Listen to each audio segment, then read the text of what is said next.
मित्रों, जन्माष्टमी बार बार नहीं आती। सच्चे दिल से कमेंट बॉक्स में लिखें राधे राधे जय श्री कृष्ण। भक्तों, पंचांग के अनुसार इस साल भाद्रपद माह के कृष्ण पक्ष की अष्टमी तिथि की शुरुआत 15 अगस्त की रात 11:49 पर होगी और 16 अगस्त को रात 9:34 पर इसका समापन होगा। ऐसे में 16 अगस्त 2025 के दिन कृष्ण जन्माष्टमी का व्रत रखा जाएगा।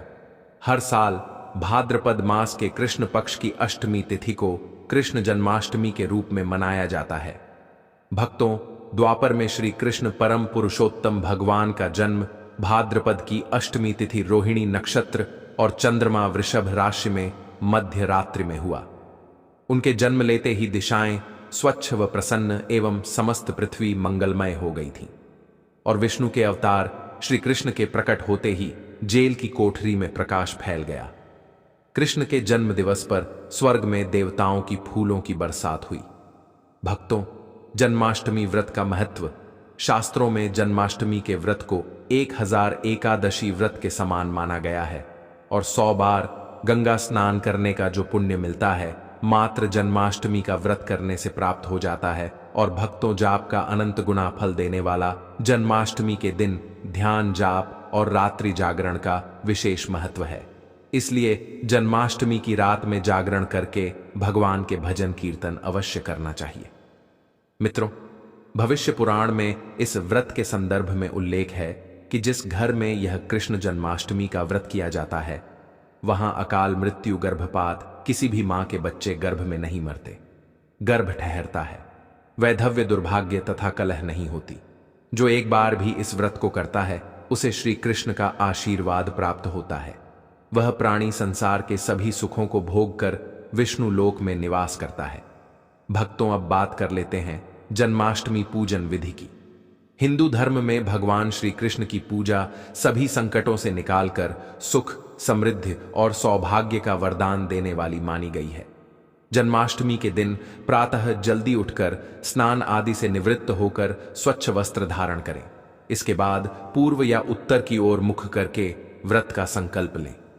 अगर नॉर्थ ईस्ट में भगवान कृष्ण को लगाया जाए तो आप अपने जीवन में धर्म युद्ध में खड़े हैं, कर्म क्षेत्र में खड़े हैं, तो वहां आपकी जीत सुनिश्चित है और आपकी जितनी भी परेशानियां हैं उन्हें कन्हैया दूर कर देते हैं।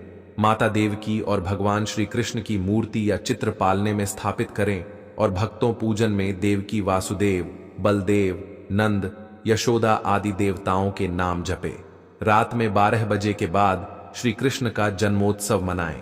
भक्तों, जन्माष्टमी पर कृष्ण कन्हैया को पीले चंदन या फिर केसर का तिलक जरूर लगाएं। साथ ही साथ उन्हें मोर का मुकुट और बांसुरी जरूर अर्पित करें। लड्डू गोपाल को पंचामृत से अभिषेक कराकर भगवान को नए वस्त्र अर्पित करें एवं झूला झुलाएं और तुलसी डालकर माखन, मिश्री व धनिये की पंजीरी का भोग लगाएं। तत्पश्चात आरती करके प्रसाद को वितरित करें। भक्तों, कृष्ण जन्माष्टमी कब है?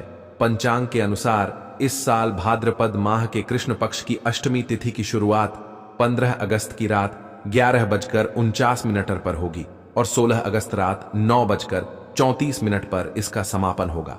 ऐसे में 16 अगस्त 2025 के दिन कृष्ण जन्माष्टमी का व्रत रखा जाएगा। कृष्ण जन्माष्टमी की पूजा मध्य रात्रि की जाती है, इसलिए इस साल भगवान श्री कृष्ण का जन्मोत्सव 16 अगस्त 2025 शनिवार को मनाया जाएगा। भक्तों, चलिए जानते हैं जन्माष्टमी पर श्री कृष्ण की जन्म कथा। मित्रों, जन्माष्टमी की यह कथा चुपके से भी सुनने से समस्त तकलीफें, बीमारियां सब समाप्त हो जाती है और पितृदोष, मंगल दोष, काल सर्प दोष, शनि दोष तुरंत ठीक हो जाते हैं। और भक्तों, इस कथा को बीच में नहीं छोड़ी जाती, इसीलिए इस कथा को बीच में ना छोड़ें, पूरी अवश्य सुने। भक्तों, पौराणिक कथाओं के अनुसार भाद्रपद माह कृष्ण पक्ष की अष्टमी तिथि को भगवान कृष्ण ने माता देवकी की 8वीं संतान के रूप में जन्म लिया था और कृष्ण जी का जन्म मथुरा में कंस के कारागार में हुआ था। तब माता देवकी राजा कंस की बहन थी। कंस को सत्ता का लालच था।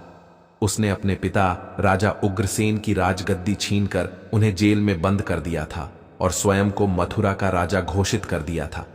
राजा कंस अपनी बहन देवकी से बहुत प्रेम करते थे। उन्होंने अपनी बहन का विवाह वासुदेव से कराया था, लेकिन जब वह मां देवकी को विदा कर रहा था, तभी एक आकाशवाणी हुई कि देवकी का 8वां पुत्र कंस की मौत का कारण बनेगा। यह सुनकर कंस डर गया। उसने तुरंत अपनी बहन और उनके पति वासुदेव को जेल में बंद कर दिया और उनके आसपास सैनिक और पहरेदारी लगा दी। कंस अपनी मौत के डर से देवकी और वासुदेव के साथ संतानों को मार चुका था। कृष्ण जी का जन्म इसके बाद भाद्रपद माह कृष्ण पक्ष की अष्टमी तिथि को रोहिणी नक्षत्र अंधेरी रात में भगवान कृष्ण ने देवकी की 8वीं संतान के रूप में जन्म लिया। श्री कृष्ण के जन्म लेते ही कोठरी प्रकाश में हो गई और आकाशवाणी हुई कि विष्णु जी ने कृष्ण जी के अवतार में देवकी के यहां जन्म लिया है। उन्हें गोकुल में बाबा नंद के पास छोड़ आए और उनके घर एक कन्या जन्मी है, उसे मथुरा लाकर कंस को सौंप दे। आकाशवाणी सुनते ही वासुदेव के हाथों की बेड़ियां खुल गईं। सभी पहरेदार सोने लगे। कान्हा को एक टोकरी में बाल गोपाल को रखकर सिर पर रख लिया और गोकुल की ओर चल पड़े। कान्हा को गोकुल धाम ले जाने में वासुदेव को कई मुसीबतों का सामना करना पड़ा। यमुना नदी कृष्ण जी के चरणों को स्पर्श करने के लिए तूफान पर आ गए, लेकिन चरण स्पर्श के बाद वह फिर से शांत पड़ गए और बाल गोपाल को बाबा नंद के पास छोड़ आए और गोकुल से कन्या को लेकर वापस लौट आए और जेल अपने आप बंद हो गया और उनके हाथों में हथकड़ी लग गई। तब भक्तों कन्या के रोने की आवाज सुनते ही सभी पहरेदार उठकर कंस को बताया। तब कंस बंदी गृह आया। वह कन्या को देवकी और वासुदेव की 8वीं कन्या समझ उसे मारने चला, लेकिन वह आकाश में उड़ गई और फिर से आकाशवाणी हुई कि कंस को मारने वाला अब इस दुनिया में पैदा हो चुका है। बाबा नंद और उनकी पत्नी मां यशोदा ने कृष्ण जी का पालन पोषण किया। राजा कंस ने कृष्ण जी का पता लगाकर उन्हें मारने की खूब कोशिश की, लेकिन कंस की सारी कोशिशें विफल हुईं और कृष्ण जी को कोई मार नहीं सका। अंत में श्री कृष्ण ने कंस का वध किया। राजा उग्रसेन को फिर मथुरा की राजगद्दी सौंप दी। इस तरह से जन्माष्टमी के व्रत कथा पूरी हुई। भक्तों, आगे बढ़ने से पहले कमेंट बॉक्स में अपनी राशि भी डाल दीजिएगा। यदि हमारे पास कोई उपाय होगा तो वह आकर हम आपके कमेंट का रिप्लाई में बता देंगे। भक्तों, आप जन्माष्टमी पर भूल कर भी ना करें। यह गलतियां तुलसी को लेकर ना करें।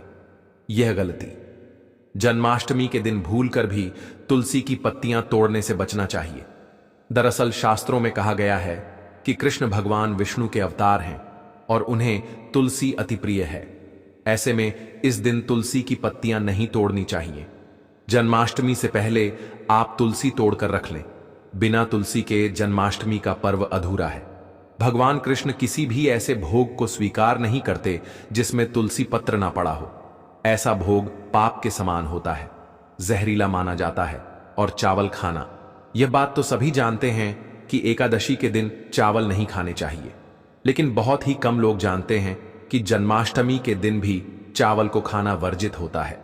मित्रों, चाहे आप व्रत रखें या ना रखें, लेकिन जन्माष्टमी के दिन चावल खाना शुभ नहीं माना जाता और तामसिक भोजन जन्माष्टमी के दिन तामसिक भोजन वर्जित माना जाता है। ऐसे में इस दिन मांस, मदिरा, प्याज और लहसुन नहीं खाना चाहिए। भक्तों, इस दिन गलती से भी लहसुन प्याज का खाना कभी मत बनाना, क्योंकि राहु केतु के कारण ही लहसुन प्याज की उत्पत्ति हुई है और भगवान विष्णु और राहु केतु के बीच में भीषण शत्रुता होती है। भगवान कृष्ण के लिए सभी भक्त एक समान होते हैं। ऐसे में इस दिन किसी भी व्यक्ति का अनादर करने से बचना चाहिए। एक बार भगवान कृष्ण के भक्त ने एक व्यक्ति का अपमान कर दिया था। उसी क्षण भगवान कृष्ण ने अपने भक्त को श्राप दिया था, इसीलिए किसी का भी अपमान ना करें। और भक्तों, कृष्ण जन्माष्टमी पर भूल से भी गाय को सताना नहीं चाहिए। गाय भगवान कृष्ण को बहुत ही प्रिय है, क्योंकि कृष्ण अवतार में उनका पालन पोषण एक ग्वाले के घर में हुआ था। ऐसे में जन्माष्टमी के दिन किसी भी गाय और बछड़े को भूलकर भी नहीं सताना चाहिए। भगवान कृष्ण गाय को सबसे प्रिय मानते हैं, गाय माता को सबसे ज्यादा प्यार करते हैं। इसीलिए गाय को इस दिन रोटी, फल वगैरह मिठाई अवश्य खिलाएं। और दोस्तों, जन्माष्टमी के दिन केवल सात्विक खाना खाएं। जन्माष्टमी व्रत में दूध और दही जरूरी है। व्रत के दौरान ताजे फलों के शेक, लस्सी, छाछ या दूध का सेवन कर सकते हैं और नारियल पानी पी सकते हैं। जन्माष्टमी के दिन पेड़ों को काटना भी अशुभ माना जाता है। दोस्तों, श्री कृष्ण हर चीज में बसते हैं और हर चीज उनमें बसती है, बल्कि हो सके तो इस दिन ज्यादा से ज्यादा पेड़ लगाने चाहिए। इससे घर और परिवार में सुख और शांति बनी रहती है। भगवान कृष्ण सदा पीपल के वृक्ष में रहते हैं। पीपल वृक्ष पर जन्माष्टमी पर जल अवश्य अर्पित करें, इससे वह प्रसन्न जल्दी होते हैं। भक्तों, जन्माष्टमी के दिन ब्रह्मचर्य का पालन करना अनिवार्य होता है। इस दिन पूरे पवित्र मन से भगवान की पूजा करनी चाहिए। कम से कम इस दिन पत्नी से दूर रहना चाहिए। जो पति जन्माष्टमी पर एक दूसरे से दूर रहते और संयम और नियम का पालन करते हैं तो उन्हें एक सुशील और सुंदर पुत्र की प्राप्ति होती है। और ऐसे बालक का मुख भगवान कृष्ण की तरह होता है और शरीर भगवान कृष्ण की तरह कोमल होता है। भक्तों, जो लोग इस दिन व्रत रखते हैं तो उन्हें रात में 12 बजे से पहले अपना व्रत नहीं खोलना चाहिए। उससे पहले व्रत खोलने से पूजा का फल नहीं मिलता है और व्रत भी अधूरा माना जाता है। भक्तों, आप जन्माष्टमी पर करें इन मंत्रों का जाप। भगवान कृष्ण की कृपा से आपकी समस्त गरीबी दूर हो जाएगी। आप धनवान हो जाएंगे, माला माल हो जाएंगे। आपके घर में राधा रानी की कृपा बरसेगी और माता लक्ष्मी की कृपा बरसेगी। मित्रों, श्री कृष्ण मंत्र क्रीम कृष्णाय नमः भगवान श्री कृष्ण के इस मंत्र का जाप करने से धन धान्य की प्राप्ति होती है। ऐसे में जन्माष्टमी के विशेष अवसर पर इस मंत्र का जाप करने से साधक को शुभ फलों की प्राप्ति होती है। हरे कृष्णा कृष्णा कृष्णा हरे हरे, हरे राम राम राम हरे हरे खड़े हो जाते हैं। वह भक्त की पुकार अवश्य सुनते हैं।